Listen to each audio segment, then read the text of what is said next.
哇！上到嚟已經好靚咯喎。咁我人生食過最貴嘅唔係過，準備食 OK。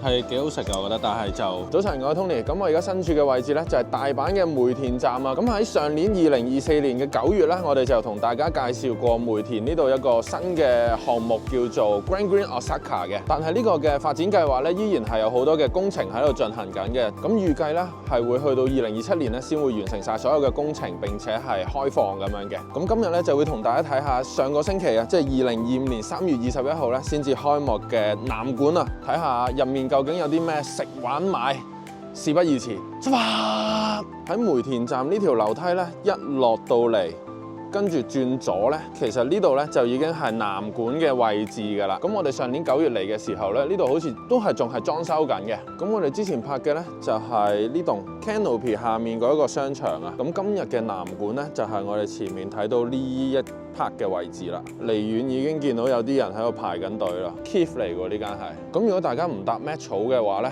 咁喺呢個 JR 嘅大阪站咧，一出嚟過對面都已經係南館嘅位置㗎啦。不過我自己就通常搭 Metro 比較多嘅，喺南波過嚟嘅話，咁所以就 Metro 站喺梅田落車，咁行過嚟都好近嘅。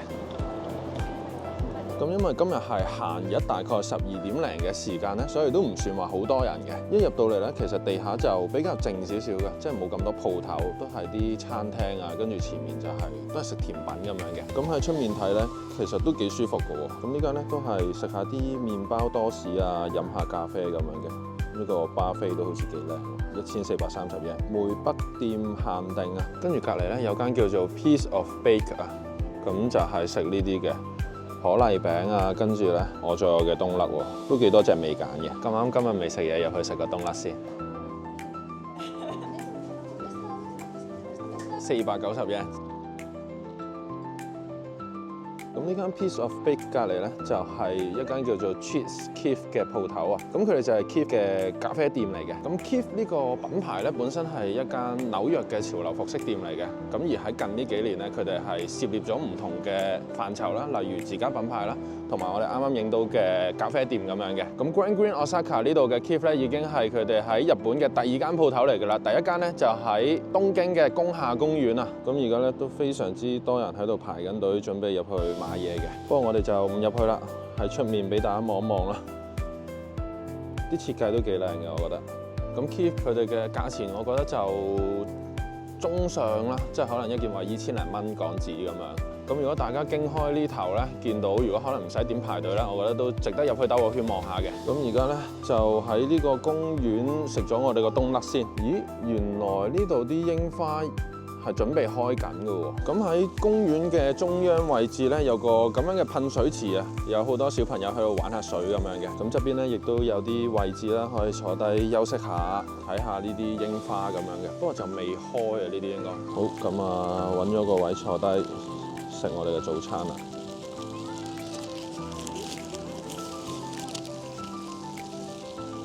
佢啲 cream 其實都幾多，佢其實係好食嘅，但係咧同嗌唔冬甩都係仲有啲距離咯，我覺得冇計啊。咁上到嚟2樓咧，呢度有一個 food court 嘅，不過咧 food court 入面咧都係一啲嘅連鎖餐廳嚟㗎 ，Mr. Donut 啊，另外軟龜跟住 KFC 吉野家 Mos Burger 咁樣。咁呢個 food court 咧就一眼睇晒啦，跟住咧對面仲有一間 Starbucks 嘅，隔離就有一間叫做 Our Baker。望一望先，咁啊食麵包啦，跟住有啲 set 就可以加埋沙律啊、湯咁樣嘅，入面都好似幾靚喎，有得揀麵包嘅。隔離就係一間叫做 Unagi Maruya 餐廳，就係食啲鰻魚飯嘅，名古屋嘅呢個牌子應該係一個鰻魚飯3食半條魚咧，就3350 yen，價錢都 OK 喎，我覺得。隔離就係一間叫做 Volta 嘅鋪頭，有任食嘅喎呢度。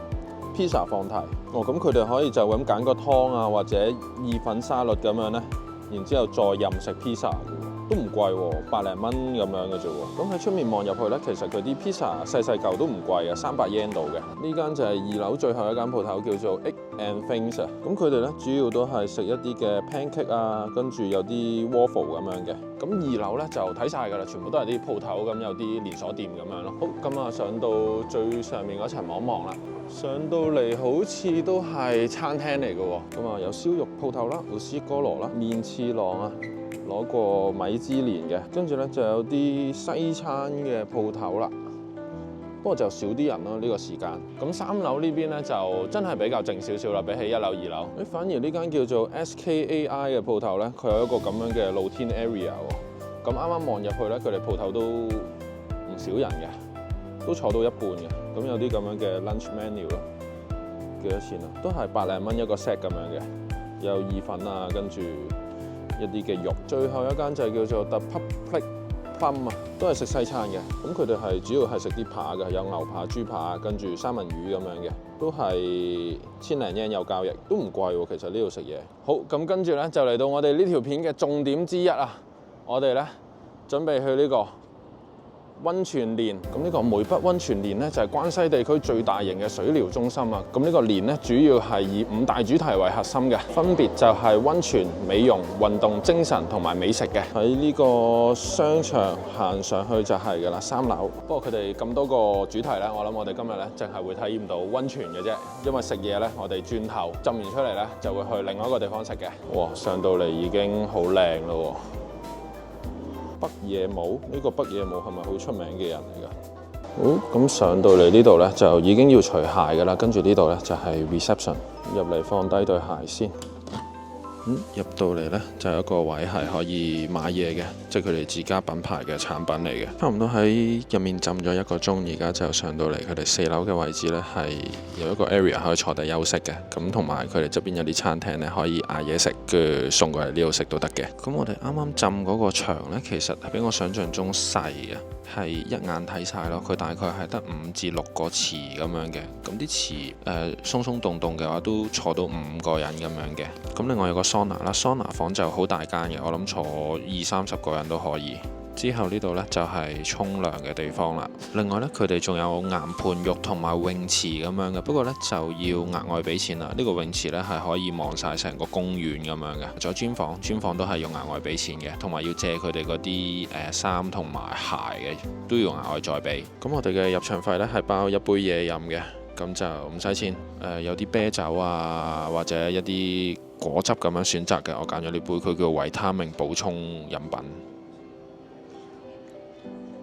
好似橙汁咁嘅呢個，咁呢度就要俾錢嘅，60分鐘1200 yen，咁呢個有機會再試啊，唔係話好吸引嘅。如果呢個價錢嘅話，咁啱啱嗰間溫泉連呢，我哋嗰個 plan 就3190 yen 連埋稅嘅，咁入面係真係好靚啦，同埋始終新啦，都係開咗幾日咁樣，但係我覺得3190 yen就唔係好抵咯，可能因為呢個位置啦，加埋佢哋本身嗰個品牌咁樣，咁我就冇話好推介大家嚟試呢個溫泉連啦，除非你哋話想去個泳池嗰度打個卡咁樣，咁但係嗰個 plan 又會貴少少嘅，好似都要6000 yen 咁樣。咁喺連落嚟2樓呢度呢，都係一個商場嚟嘅，咁啊有啲賣衫啊、賣鞋，一啲賣accessories 嘅鋪頭咁樣咯，咁跟住呢，就嚟到我最中意嘅環節，食嘢。去緊揾嘢食嘅途中呢，呢度有一間超大間嘅 Nike 喎。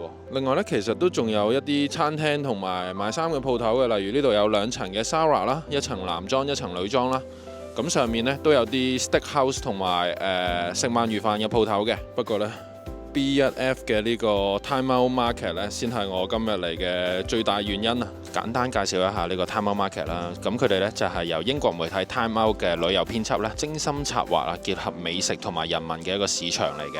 而我哋身處嘅呢個地方咧，就係全亞洲嘅第一間 Time Out Market。好，咁而家咧就同大家睇下呢度嘅環境，睇下有啲咩餐廳啦。咁睇呢度咧就可以清楚睇晒呢個 Time Out Market 入面嘅鋪頭啦。總共係有18間嘅。咁有幾間呢，我哋喺其他地方都試過㗎啦，例如 Mel Coffee 啦、撞銀啦，同埋 Critters Burger 嘅。雖然咧佢係叫做 market 啦，但係咧我覺得可以將佢形容為一個比較高檔或者有設計嘅 food court 啦。呢度係超過3000尺㗎，非常之大嘅。咁所以咧，大家嚟到都唔驚冇位坐啦。咁今日閒日啦，可能就會少啲人嘅。好，咁呢間就係 Mel Coffee 啦。睇下幾靚呢度。咁呢度餐廳嘅種類其實都唔少嘅，有 burger、壽司、拉麵、甜品、酒吧咁樣都有嘅。同埋佢哋嘅位呢都有唔同嘅種類嘅，例如我哋而家影緊嘅高台啦，咁同埋有呢啲非常之大張嘅台，咁可以呢for多啲人嚟食都可以一齊坐到咯。好，咁我哋第一間呢就食呢間叫做玉閣烹松田啊。咁喺佢個門口咧，已經有一個咁樣嘅凍櫃啊，擺晒好多嘅牛肉喺入面啦。咁佢哋嘅 menu 咧，主要係三文治同埋 steak 咁樣嘅。咁佢哋呢度咧有個數量限定嘅三文治，要10000 yen 嘅。咁就試一試啦，10000 yen。咁我上網睇翻咧，原來呢個部位咧係牛柳嘅最中心啊，咁所以咧就會係最 juicy 嘅。不過就試一試先知啦。落完單之後呢，就會有一個咁樣，應該轉頭會響嘅。咁我上網睇呢，原來呢間嘅松田呢，喺香港嘅中環都開咗間分店嘅喎。2023年嘅11月，咁呢間呢係佢哋海外嘅第一間分店嚟嘅喎。但係價錢好似都唔平啊。翻香港睇下有冇機會再試一試啦。咁我人生食過最貴嘅唔係過，準備食 OK。最貴嘅三文治。500幾蚊啊，4嚿就得，有少少緊張。究竟100幾蚊一嚿一粒仔嘅三文治係咩味呢？上面仲要有金箔㗎。啱啱等佢整嗰陣時都差唔多等咗，我諗有15分鐘啊。試啦，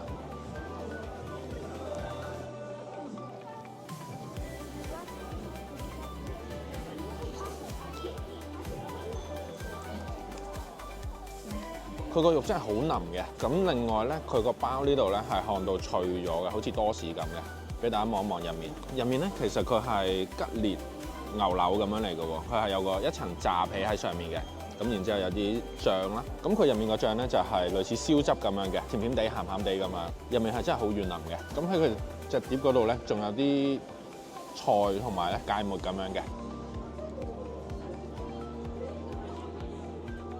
最後一嚿。好，咁啊，食完啦。佢好食嘅，但係又未話去到超級好食，要500幾蚊咁樣買嚟食咯。係啦，咁啊，下一間。跟住咧就嚟試一試呢間 Watanabe Curry 啊，叫做道邊咖喱。咁啊，我上網睇咧，佢哋喺心齋橋都有分店嘅。我就揀咗一個今日限定嘅炸牛扒咖喱，然之後咧再加多800 yen， 嗌多個炸豬扒嘅。咁 total 咧2080 yen。而家咧差唔多6點19分啊，多咗好多人啦都已經。我嘅吉列牛加吉列豬嘅咖喱都到咗啦，都差唔多等咗3個字啊。咁啊，佢呢個飯咧有牛啦，有豬啦，然之後咧佢個咖喱係試一試個咖喱味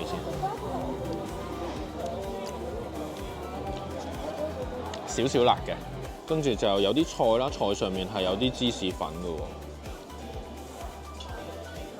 咁然之後就有啲有一篤醬咁樣咯，橙色嘅，唔知咩味咧，好似有啲花生、有啲豆嗰種質感喺入面嘅。跟住咧，佢哋個飯應該係黃薑飯啊，黃色嘅。咁佢呢個飯咧，我本身仲以為偏向日式嘅咖喱，偏向印度嗰啲咯。試一試呢個豬扒，吉列豬。吉列豬就正常質素咯，冇話好好食。試一試個吉列牛啦，好似幾吸引喎。哇！佢個吉列牛咧，瘦肉嘅位置咧都係非常之軟腍嘅喎，比我想象中 OK 喎呢個吉列牛。咁啊試下撈埋佢其他配料一齊食啦。咁啊其實我呢個飯都 OK 嘅，即係佢唔會話好辣咁樣，但係就未會話去到即係超級好食啊！我要好推介大家嚟試咁樣咯。咁以個人口味嚟講咧，如果推介大家試咖喱咧，咁去翻我嘅大阪宵夜系列。咁入面嗰間 Curry Doll 咧係好食嘅。咁如果大家中意食咖喱嘅話咧，留言咖喱，咁我就獨立開一輯，開上5間大阪好食嘅咖喱鋪頭。哇，好飽啊！食到。其實咧，佢呢個牛咧個油脂都幾重㗎，即係咬落去咧係即係都會有少少油油地咁樣嘅，我覺得。食到飽飽地，整個甜品先啦。咁呢間咧係食巴菲嘅。有啲士多啤梨啊、抹茶啊，跟住栗子都有嘅。啊，仲有嘢飲㗎喎，原來佢哋好似幾吸引喎。咁我哋咧最後揀咗呢個士多啤梨巴菲，2800英。好，等咗一陣咧，我呢個巴菲就到咗啦，超大杯，試一試。另外咧，啱啱咧，我以為佢上面呢一塊係紙嚟嘅，點知咧原來都係朱古力嚟㗎咯，係可以食㗎。咁呢個咧係士多啤梨朱古力，但係有少少甜呢個。跟住咧試一試佢個士多啤梨啦，佢話係古都華嚟嘅，好味。佢唔係話好甜咯，仲有啲酸嘅。咁佢個杯入面咧就有啲士多啤梨嘅片啦，另外咧仲有呢啲有少少硬硬地嘅，試一試先。蛋白餅，咁然之後咧個底嗰度咧係有啫喱嘅喎。仲有雪糕，幾特別喎！即使係有好多隻材料咧，但係所有嘢撈埋一齊咧，又唔會話好奇怪咯，係幾夾嘅喎。好味嘅喎，可以。好，跟住咧試一試啱啱呢個蓋啦，佢下面係一塊餅嚟嘅。咁個餅咧就好酥脆嘅，有好多層，幾好食嘅。我覺得呢個巴菲佢就冇乜嘢挑剔㗎啦，我覺得係貴咗少少，2800英都差唔多8-5蚊港紙度，因為但係真係唔錯㗎啦呢個。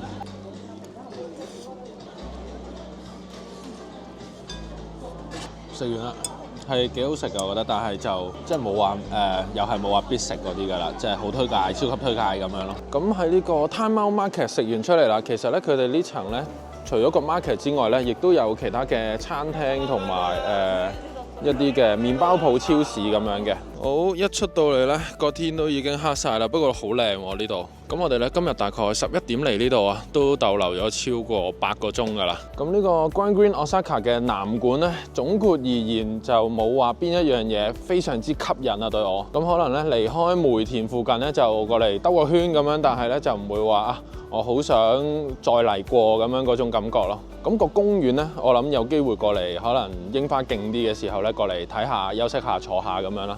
咁今日呢個 Grand Green Osaka 南館嘅分享就嚟到呢度啦。鍾意我哋呢條片嘅朋友就歡迎 comment、like 同埋 share。咁我哋下條片再見啦，多謝大家，拜拜。